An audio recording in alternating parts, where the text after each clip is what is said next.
চলছে পবিত্র মাহে রমজান, পৃথিবী জুড়ে চলছে শান্তির বর্ষণ। কিন্তু বাংলাদেশে রমজান কখনোই বাংলাদেশের মানুষের জন্য শান্তি বয়ে আনতে পারে না।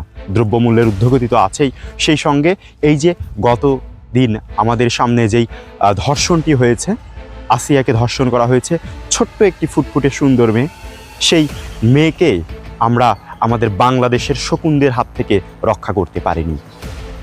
আমাদের এই দেশের, আমাদের এই সমাজের যুগের যুগের কলঙ্ক যে আমরা বয়ে নিয়ে বেড়াচ্ছি, এই কলঙ্কের সমাপ্তি কোথায় আমরা তা জানি না।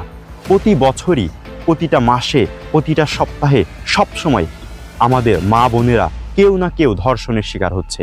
কিন্তু সেসব ধর্ষণকারীরা হয়তো ঊর্ধ্বতলার কোনো ফোনের মাধ্যমে বা অন্য কোনো মাধ্যমে তারা জামিন পেয়ে তারা খুব আরামসে হর হামেশাই এই কলঙ্কের সমাধান আমরা করতে চাইলেও কেউ বা কারা এই সমাধান আমাদের করতে দেয়নি।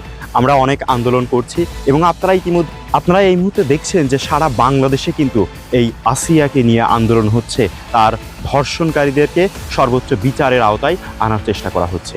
কিন্তু আমাদের সমস্যা একটাই, আমরা যখনই কোনো ধর্ষককে গ্রেপ্তার করি বা আটকে রাখি, সে সময় ঊর্ধ্বতলা থেকে কোনো ফোন কল আমাদের অফিসারদের কাছে আসে, তারা জামিনে খুব সুন্দরভাবে বাইরে হরহামেশাই ঘুরে বেড়ায় এবং তাদের জীবনযাত্রার সত্যিকার অর্থেই কোনো পরিবর্তন ঘটে না। পরিবর্তন ঘটে আমার মা, আমার বোনের, তাদের সামাজিক মর্যাদা ক্ষুণ্ণ হয়, তাদের স্বাভাবিক চলাফেরা ক্ষুণ্ণ হয়। কিন্তু আমরা চাই যে এই সমস্যার সমাধান ঘটুক। যদি এই সমস্যার সমাধান না ঘটে, তাহলে আমরা অন্তত বাঙালি জাতি হিসেবে আমরা কখনোই মানুষের সামনে মুখ উঁচু করে কথা বলতে কিন্তু পারবো না। আমি ঠিক এইখানে দাঁড়িয়ে একটি ভিডিওতে বলেছিলাম যে আমরা সহজে বাঙালি জাতি মানুষ হবার নই। তা না হলে এই পবিত্র রমজান মাসে এরকম ঘটনা কিভাবে ঘটতে পারে, সেটা সত্যিকার অর্থেই আমাদের জন্য চিন্তার বিষয়।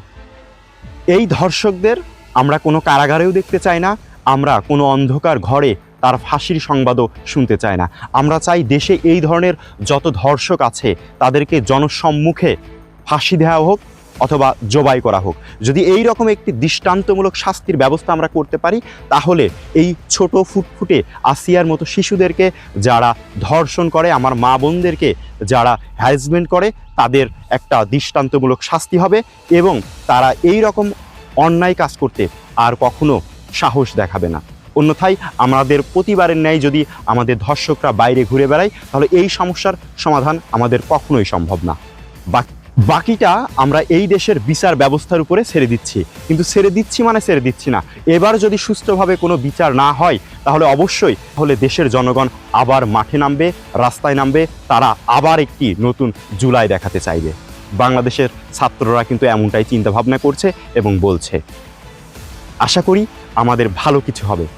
চট্টগ্রাম বিশ্ববিদ্যালয় থেকে ঋষি হাসান। সবাই ভালো থাকবেন, চোখ রাখবেন।